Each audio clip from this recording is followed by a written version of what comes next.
Grinding high-level mobs gives high experience even if you have an experience penalty.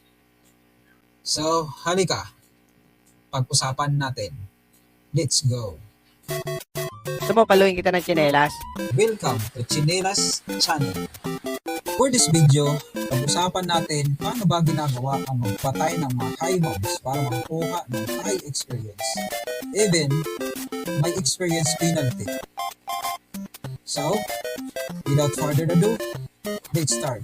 Kailangan mo magkaroon ng dalawang karakter. That is the first thing for me. May dalawang karakter ako. My main character is Rogue. The second one is Priest.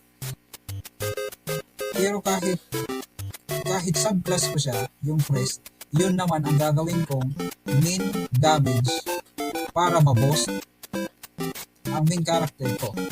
In what way? So, ito yun. So, dito tayo magpupokus sa pare. Ano ba ang build ni pare?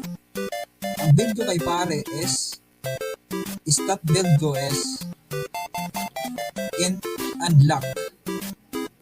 Dahil yan ang kailangan, lock ang kailangan para mag-trigger si turn undead.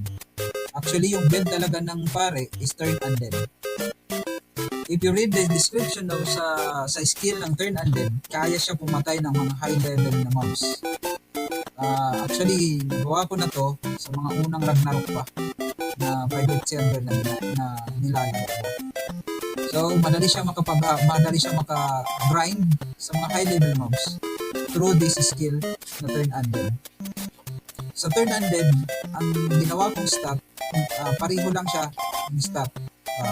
Like for example, 60 ent and 60 luck. Parang ganyan ba? Binabalance ko lang.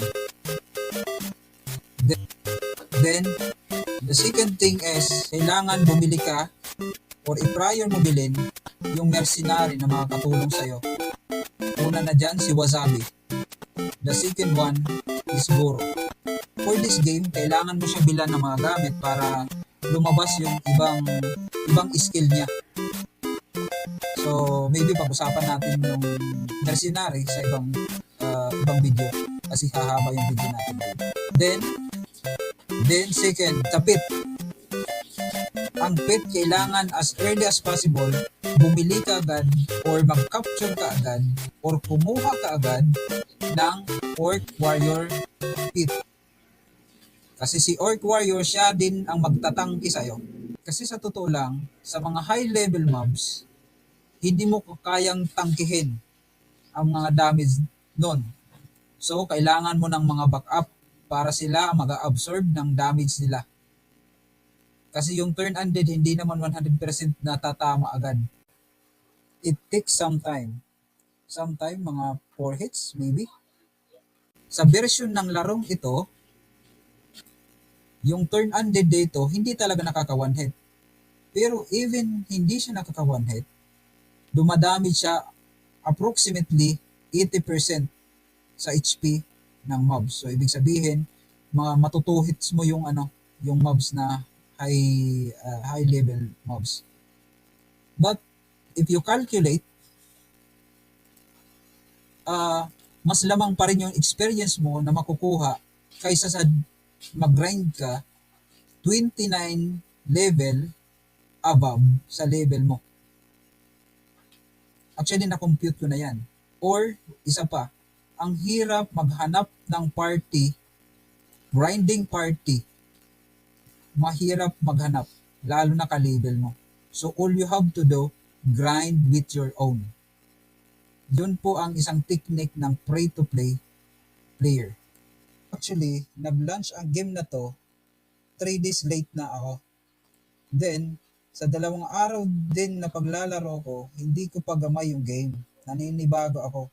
So, ang dami kong na-miss na mga bagay. Kasi iba talaga to sa mga private server na nilaro ko. Kahit nga yung mga location ng NPCs, iba. So, talagang nanibago. But, as of this recording, nasa level 74 na ako. Yun lang guys. Happy grinding. Sana makatulong ang video na to sa grinding nyo. So, if you like this video, huwag naman kayong mahiya para mag-i-click yung subscribe at pati yung notification bell para sa susunod na mga video ko, ma-notify agad kayo. Salamat. Chinilas out. Bye-bye!